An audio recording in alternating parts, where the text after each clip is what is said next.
Hey how are you so welcome to filmy looks నేను విజయందు. So ఇప్పుడు నేను మీకు ఇంట్రడ్యూస్ చేయబోయే ఒక పర్సన్ అంటే చేయక్కలేదు, ఆల్మోస్ట్ సోషల్ మీడియా మొత్తం అంటే చాలా ఫేమస్ అనమాట. అండ్ మాధురి గారు నాతో ఉన్నారు. ఎందుకున్నారు ఏంటి అనేది ఆ ఫ్లోలో అలా తెలుస్తుంది అనమాట. మాధురి గారు హలో. హాయ్, ఎలా ఉన్నారు? I'm good. మీరు బాగున్నారా? నేను చాలా బాగున్నాను, మీరు చాలా బాగున్నారు. అంటే ఇప్పుడు సోషల్ మీడియాలో ఏదో రకంగా జనాలకి కనిపిస్తూ ఉంటారు.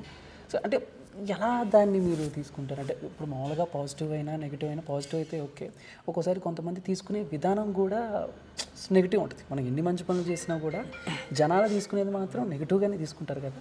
అలాంటి వాళ్ళకి ఏం చెప్తారు? అలాంటి సిచ్యువేషన్స్ని ఎలా ఫేస్ చేస్తారు? సో బేసిక్గా మెయిన్ నెగిటివిటీ అనేది నేను పెద్దగా తీసుకోను. ఎందుకంటే ఇప్పుడు నా దగ్గర పనిచేస్తున్నారు, నాతో ట్రావెల్ చేస్తున్నారు, నా దగ్గర కొంతమంది ఇప్పుడు వర్క్ చేస్తున్నారు. వాళ్ళు నెగిటివిటీగా ఫీల్ అయ్యారనుకో, ఎందుకు నెగిటివ్గా ఫీల్ అవుతున్నారు? నేను వాళ్ళతో ట్రావెల్ చేస్తాను, తప్పులు తెలుసుకొని అట్లీస్ట్ ట్రై చేస్తాను. నాలో ఏం తప్పు ఉంది, నాలో ఏం లోపం ఉంది, నా గురించి తెలియకున్నా, నాతో ట్రావెల్ చేయకున్నా, నాతో మాట్లాడుకున్నా, అసలు నేనేంటో కూడా తెలుసుకోకుండా కామెంట్ చేసే థర్డ్ క్లాస్ ఫెలోస్ కోసం నేను అస్సలు పట్టించుకోను. ఆ నెగిటివిటీని అస్సలు మైండ్కే తీసుకోను. అంతే 100%. అంటే ఇప్పుడు ఈ మధ్య చూసుకుంటే లాస్ట్ ఒక 2-3 ఇయర్స్ నుంచి సోషల్ మీడియా అనేది మరీ దారుణంగా తయారైంది. సో పర్సనల్ అంటే ఇప్పుడు మీరు ఒక బయటకు వచ్చి ప్రొఫెషనల్ పరంగా ఒక విషయం మాట్లాడితే దాన్ని ప్రొఫెషనల్గా కాకుండా డీప్ పర్సనల్గా వెళ్ళిపోయి, అంటే మీరనే కాదు, సో మీలా కొంచెం ఏపీస్ కానీ లేకపోతే సెలబ్రిటీస్ కానీ వాళ్ళ పర్సనల్లోకి వెళ్ళిపోయి వాళ్ళని ట్రోల్ చేయటం, సో దీన్ని అంతటినీ ఎలా చూస్తారు? యాజ్ ఒక మెయిన్ పొలిటికల్గా ఇది తప్పకుండా ఉమెన్కి ఉంటుంది ఖచ్చితంగా. మనం ముందే రెడీ అయ్యి ఒక పొలిటికల్ ఫీల్డ్లోకి వచ్చామంటే ముందే రెడీ అయ్యి రావాలి. ఎందుకంటే మనం ఒక పార్టీలో ఉన్నామంటే మిగతా పార్టీ మనమే బురజల్లని ఖచ్చితంగా చూస్తుంది. అది ఉమెన్ మీద మరీ ఎక్కువగా ఉంది. ఎంత దారుణంగా ఉందంటే వ్యక్తిత్వ హననం చేస్తున్నారు, క్యారెక్టర్ అసాసినేషన్ చేస్తున్నారు, చాలా దారుణంగా మాట్లాడుతున్నారు. ఏమీ తెలియదు వాళ్ళకి, అసలు ఏమి విషయాలు కూడా తెలియకుండానే ఓన్లీ జస్ట్ బురద జల్లాలి, వాళ్ళని డిగ్రేడ్ చేయాలి. సో ఎందుకు? ఏమి రిలేషన్షిప్ ఉండదు, వాళ్ళు ఆ పార్టీ మేము ఈ పార్టీ అంతే. అంతకు మించి ఎందుకు మేము చేస్తున్నామని అసలు మన భేదం కూడా లేకుండా పోతుంది. వాళ్ళు ఒక ఆడపిల్లకు కామెంట్ చేశారంటే వాళ్ళ ఇంట్లో తల్లికి కామెంట్ చేసినట్టే, వాళ్ళు ఇంకో ఆడపిల్లని కామెంట్ చేశారంటే వాళ్ళ చెల్లికి కామెంట్ చేసినట్టే. ఖచ్చితంగా ఉమెన్ అందరూ ఒకటే, ఎవరి పరిస్థితుల ప్రభావంతో వాళ్ళు అలాగ తయారవుతారు. ఇప్పుడు మా సిచ్యువేషన్ వాళ్ళకి నేను 2వ పెళ్లి చేసుకున్నాను, వాడికేంటి ప్రాబ్లం, వాడికేంటి తప్పు ఉంది? ఇప్పుడు 2 పెళ్లి చేసుకున్న వాళ్ళు రాజ్యాంగంలో ఎక్కడ లేదు కదా, రాజకీయంలో లేకూడదు కానీ దానికి తప్పే ఉంది. ఎవరి లైఫ్ వాళ్ళ ఇష్టం. నా వల్ల మీ సమాజానికి ఏమైనా హాని ఉందా? మీ సమాజంలో ఏమైనా తప్పుడు పనులు చేస్తున్నామా? మేము సంఘ విద్రోహ చర్యలు చేసామా? అలాంటివి ఏమైనా చేస్తే అప్పుడు దండించండి, అప్పుడు కామెంట్ చేయండి. ఊరికే లేనిపోయిన దానికి కామెంట్స్ చేసాం అనేది అసలు నేను కూడా పట్టించుకో. అంటే మాధురి గారు, అంటే ఈ ప్రాసెస్లో ఎప్పుడైనా అంటే నాకు తెలుసు మీరు స్ట్రాంగ్ ఉమెన్ అని, బట్ ఫీల్ అవ్వటం, సో బాధపడటం, ఏడవటం, నాకు ఎందుకు వచ్చింది ఇదంతా, నన్ను ఎందుకు ఇంత స్టార్టింగ్లో అనుకునేదాన్ని, తర్వాత నేను స్ట్రాంగ్ అయ్యాను, అర్థం చేసుకున్నాను. శ్రీనివాస్ గారు నాకు అసలు బిగ్గెస్ట్ సపోర్ట్. అసలు తర్వాత పట్టించుకోవడం మానేశాను.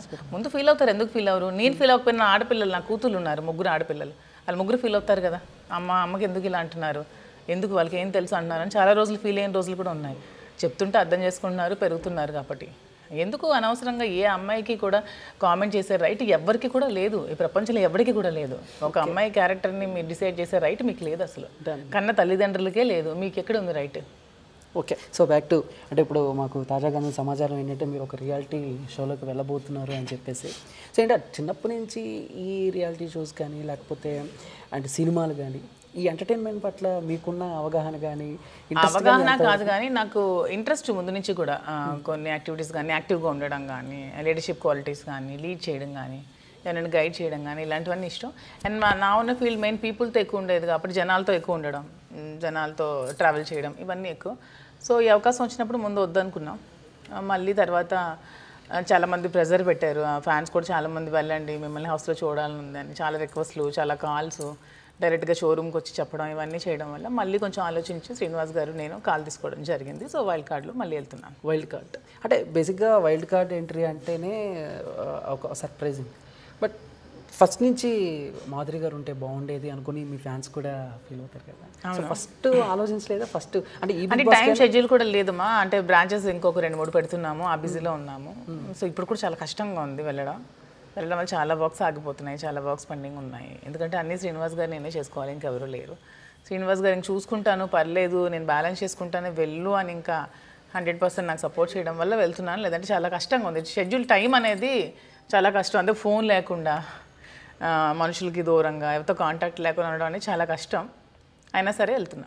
ఓకే, అంటే ఇప్పుడు మీరు చెప్పారు ఫోన్ లేకుండా, అంటే బేసిక్గా ఫోన్ ఒకటే కాదు, లోపలికి వెళ్తే సరిగ్గా ఫుడ్ ఉండదు, సరిగ్గా నిద్ర ఉండదు, వీటన్నిటికీ ఫుల్ ప్రిపేర్ అయ్యారా? అవ్వాలి, ఎందుకంటే లైఫ్లో అదో ఒక ఎక్స్పీరియన్స్ చేయాలి. ఎప్పుడు అనుకుంటాను రోజులో ఒక కొద్ది అవస్థన ఫోన్ లేకుండా ఉందామని, అసలు అవ్వట్లేదు, డివియేట్ అవ్వలేకపోతున్నాను. ఫోన్ పట్టుకునే ఉండడం, ఈ సోషల్ మీడియా చూడడం, ఈ ఇన్స్టాలు ఫేస్బుక్లో ఎప్పుడు ఫోన్ ఓపెన్ చేయడం, వాటికి దూరంగా కొద్ది రోజులు ఎక్స్పీరియన్స్ చేయాలని ఉంది. అండ్ ఆ ఫుడ్ కూడా లగ్జరీకి బాగా అలవాటు పడ్డాను. సో అవన్నీ లేకుండా కూడా ఉండగలనా లేదా, ఆ ఎక్స్పీరియన్స్ కూడా చేయాలని ఉంది లైఫ్లో. ఓకే. సో ఇది ఒక ఎక్స్పీరియన్స్గా ఫీల్ అవుతున్నాను. ఓకే. సో ఏంటంటే ఫస్ట్ బిగ్ బాస్ ఎప్పటి నుంచి చూస్తూ ఉన్నారు అంటే రియాలిటీ ఆ షో మీద చాలా లేదు, మేము ఎన్టీఆర్ అప్పుడు టైం నుంచి కూడా మేము బిగ్ బాస్ అనేది అప్పుడప్పుడు చూస్తుంటాం. వీకెండ్స్ ఖచ్చితంగా సాటర్డే సండే చూస్తాం. డైలీ చూడకపోయినా వీకెండ్స్ అయితే ఖచ్చితంగా చూస్తాం, ఫాలో అవుతూనే ఉంటాం.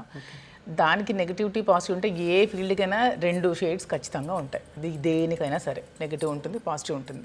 ఎవ్రీ ఫీల్డ్, ప్రతి ఫీల్డ్కి దేవుడే ఒకరికి ఒక దేవుడు నచ్చితే ఇంకొక దేవుడు ఆ దేవుడు ఇంకొకరు నచ్చరు. భగవంతుడికే తప్పలేదు, మనం అంతా ఇవన్నీ. సో నెగిటివ్ ఉంది పాజిటివ్ ఉంది అవన్నీ ఆలోచిస్తే లైఫ్లో డెసిషన్ తీసుకోవాలి. మనం పాజిటివ్గా ఉంటే అన్నీ పాజిటివ్గానే ఉంటాయి. యద్భావం తద్భవతి, మన ఆలోచనలోనే అన్నీ ఉంటాయి. బట్ మీకు ఎందుకు ఇష్టం అని అంటే బిగ్ బాస్? చెప్పాను కదా, మాధురి గారికి ఎందుకు ఇంట్రెస్ట్ బిగ్ బాస్? ఒక రియాలిటీ షో ఇది, ఇంకొంచెం జనాలకు చేరువుగా, టీవీ ఆడియన్స్కి దగ్గరగా, వాళ్ళ ఇంటి ఆడపిల్లలాగా, వాళ్ళ ఇంటి పిల్లలాగా ఫీల్ అయ్యే అవకాశం, మనం ఎంత రియల్గా ఉన్నామో చూపించుకునే అవకాశం, ఈ సోషల్ మీడియాకి దూరంగా, ఈ ఫోన్కి దూరంగా కూడా ఇవన్నీ ఒక ఎక్స్పీరియన్స్. ఇవన్నీ కూడా దానికోసం బిగ్ బాస్ నాకు ఇంట్రెస్ట్. ఓకే. సో ఏంటంటే ఫస్ట్ కాల్ వచ్చినప్పుడు ఇప్పుడు ఇందాక మీరు చెప్పినట్టు ఫ్యాన్స్ ఎక్కువగా అడిగారు అని అన్నారు. బట్ మీకు ఒక పర్సనల్గా ఒక ఎజెండా ఉంటుంది కదా, సో ఒక చెప్పాను కదా ఇప్పుడు, అదే ఇంకా ప్రిపరేషన్స్ ఏమీ లేవు. నేను రియల్గా ఉంటాను, అక్కడ కూడా రియల్ ప్లాట్ఫామ్, రియాలిటీ షో కాబట్టి రియల్గానే ఉండడానికి నాకు ఒక మంచి అవకాశం కాబట్టి, నేను ఎంత రియల్గా ఉన్నానో పబ్లిక్ చూపించుకునే అవకాశం కాబట్టి చూస్ చేసుకున్నాను. అంతే. అంటే మామూలుగా మీకు అయితే ఇప్పుడు కోపం రాదు, కూల్గానే ఉంటుంది? కోపం విపరీతంగా ఉంటుంది, చాలా కోపం నాకు అసలు. బట్ అక్కడ అది డబల్ త్రిబుల్ అవుతుందేమో కదా టెంపర్? అది చెప్పలేము మరి, అక్కడ సిచ్యువేషన్స్ ఎలా ఉంటాయి చెప్పలేము. కోపం అయితే నాకు చాలా ఎక్కువ, అసలు కంట్రోల్ కూడా చేసుకోలేను. అసలు ఎప్పుడైనా కొట్టాలనిపిస్తుంది? చాలా మంది కొట్టిన కూడా ఉన్నాయి. అయ్యా, హౌస్లో చాలా మంది జాగ్రత్తగా ఉండాలి మేడం. ఇప్పుడు బిగ్ బాస్ ఫాలో అవుతున్నారు మాధురి గారు? లేదు, వీకెండ్స్ చూస్తున్నాను, అప్పుడప్పుడు ఫాలో అవుతున్నాను. అంటే బాగా ఎందుకు అసలు ఈ కంటెస్టెంట్ ఎందుకు అనేలాగా? అలా ఏమీ లేదు, నాకు అలా ఏమి అనిపించలేదు. ఎవరికి వారే గొప్ప, ఎందుకు ఈ కంటెస్టెంట్ బాలేదు, ఈ కంటెస్టెంట్ అని అనుకోవడం ఎందుకుంది? ఎవరి టాలెంట్స్ వాళ్ళవి, ఎవరికి వాళ్ళే గొప్ప, ఎవరి లైఫ్ వాళ్ళదే. ఎవరిని మనం ఇచ్చేయడానికి లేదు, ఎవరిష్టం వాళ్ళది. కాబట్టి ఎవరిని మనం ఇది బాగాలేదు ఇది బాగాలేదని చెప్పే రైట్ మనకి లేదు. బిగ్ బాస్ సెలెక్ట్ చేసిందంటే వాళ్ళు ఏదో ఒక టాలెంట్ ఉండే సెలెక్ట్ చేస్తారు, ఊరికి అందరినీ సెలెక్ట్ చేయరు. సో మనం ఎందుకు వీళ్ళని ఎందుకు సెలెక్ట్ చేస్తారు అనుకునే అవసరం లేకుండానే వాళ్ళు సెలెక్ట్ చేస్తారు. ప్రతి ఒక్కరు ఒక టాలెంట్ ఉంటుంది, టాలెంట్ తీసుకునే వాళ్ళు చేస్తారు. ఈసారి షో బాగుంది, సెలబ్రిటీలకి కామన్ పీపుల్ కూడా సెలబ్రిటీ అవకాశం ఇచ్చారు, వాళ్ళు కూడా సెలబ్రిటీలు చేశారు.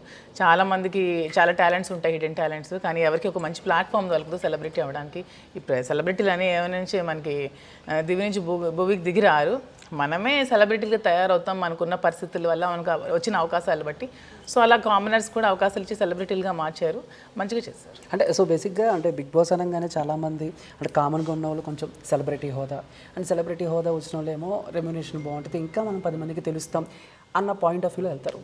బట్ యాజ్ ఎ రెమ్యునేషన్ పరంగా చూసుకుంటే మీరు అక్కడ టెంప్ట్ అయ్యారా? లేదు, నాకు టెంప్ట్ అవ్వడానికి నాకు ఇక్కడ పర్ డేనే 2 lakhs 3 lakhs నాకు వస్తుంది, నేను ఎందుకు టెంప్ట్ అవ్వాల్సిన అవసరం నాకే ఉంది? షో అంతా ఆడితే 1 crore అయితే నాకు 1 monthకి 1 crore వస్తుంది. నేను ఎందుకు మీరు రెమ్యునరేషన్కి నేనేం డిమాండ్ చేయలేదు, మేము డిమాండ్ చేయలేదు, మేము రెమ్యునరేషన్కి ఎప్పుడు ఆశపడలేదు. దేవుడు ఇచ్చినంత వరకు మాకు డబ్బులు బాగానే ఉన్నాయి, ఫేమ్ కూడా బాగానే ఉంది, 2 ఉన్నాయి.